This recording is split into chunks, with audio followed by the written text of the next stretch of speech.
Hello and welcome to www.luxurytolast.com. Today we're talking collecting watches and I want to give some advice on what watches to buy.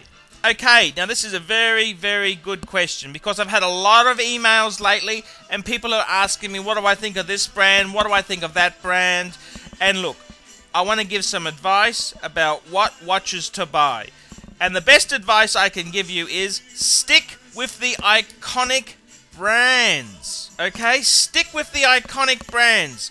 And what I mean by that is that you need to buy watches from brands that have a long history in making watches and selling watches. And I mean, look, watches are very trendy now, and every fucking luxury goods maker jumps on the fucking bandwagon and they produce shit and they try and get fuckers to buy it. For example, why the fuck would you buy a Louis Vuitton watch? I love my Louis Vuitton luggage. I love my Louis Vuitton handbags for my wife. I love my Louis Vuitton briefcase. I got 5 of the fuckers, one for every day of the working week. But I wouldn't be buying a Louis Vuitton watch because they don't have the history in watches. Montblanc, I used their pens for 30 fucking years. Okay, I've used their pens and writing instruments for 30 fucking years. I don't know what the fuck they're doing selling watches. I mean, fuck me dead. Montblanc is a pen maker. They're not a fucking watchmaker. This is just fucking ridiculous. I had one stupid fucker who said to me, he said, he is considering buying an Explorer 2, a Rolex sports watch, a proper fucking sports watch, I might add. And he said, I'm not sure whether I should get rid of my Montblanc chronograph. I said, look, you stupid fuck.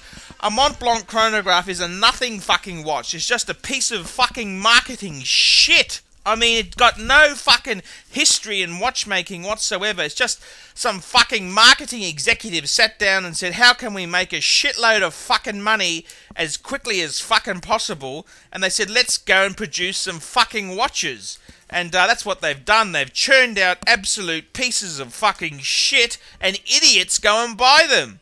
So my advice is, look at the iconic watches of all time. I've got a video on YouTube which basically outlines the 10 most iconic, most desired watches. And those watches there, they are the ones, those brands are the ones which are worth getting. Not all the brands that I mention have pieces that are worth good. Every fucking brand has got dogs. Sure, I understand that.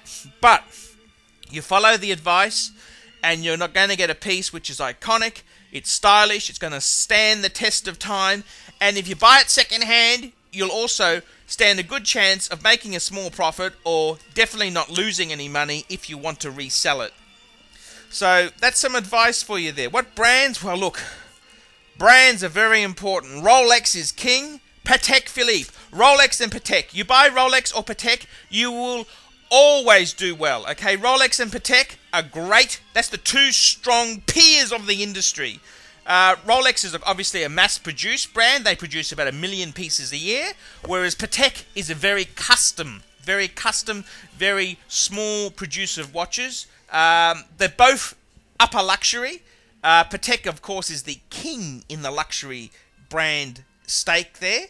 But those two brands are great. But other brands that are great, any Holy Trinity member. So Jaeger-LeCoultre is also another fantastic brand. So your AP, your PP, your VC, that's Holy Trinity. Just underneath that, Jaeger-LeCoultre.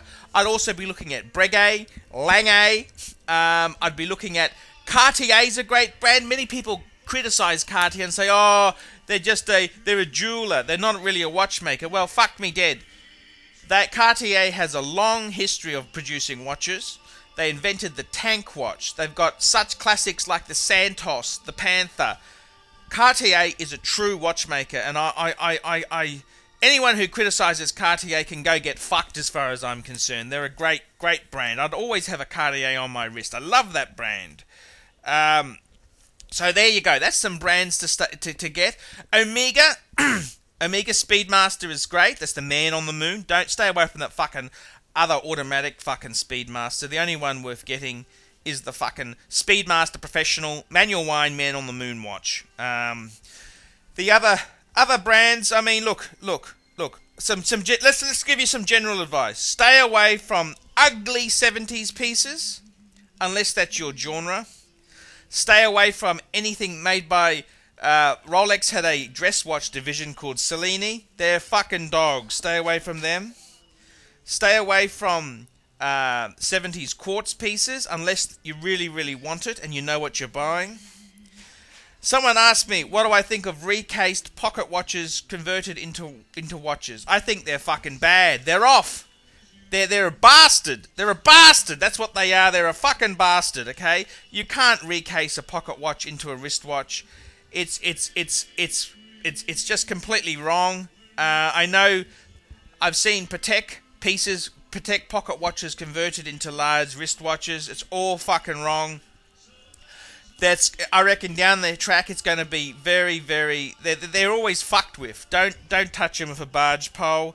I'd also stay away from bracelet watches. That's watches that were on a bracelet and they've been converted to strap watches. Now, obviously, some watches, like say Rolex, you get an 18-karat Rolex where the bracelet has fallen to bits. You can put that on a strap. That's fine. I'm more talking about the integrated bracelets where they've been reworked to go on a strap. That's the ones I'd tend to stay away from. I don't think... You want to try and get pieces original as possible, in as good a condition as possible, and that's the advice there. So as far as it goes, stay away from fucking brands that have no history in watchmaking.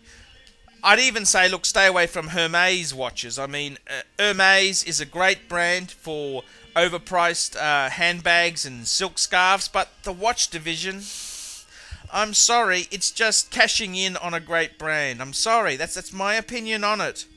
So there you go. That's my advice.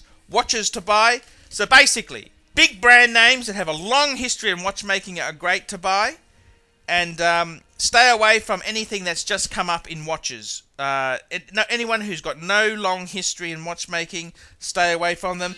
And pick the iconic watches. What are the 10 most wanted watches in the world? And stick with those brands. That's my advice. Thanks very much, and have a great day. And don't forget to come to my website, www.luxurytolast.com. Thank you.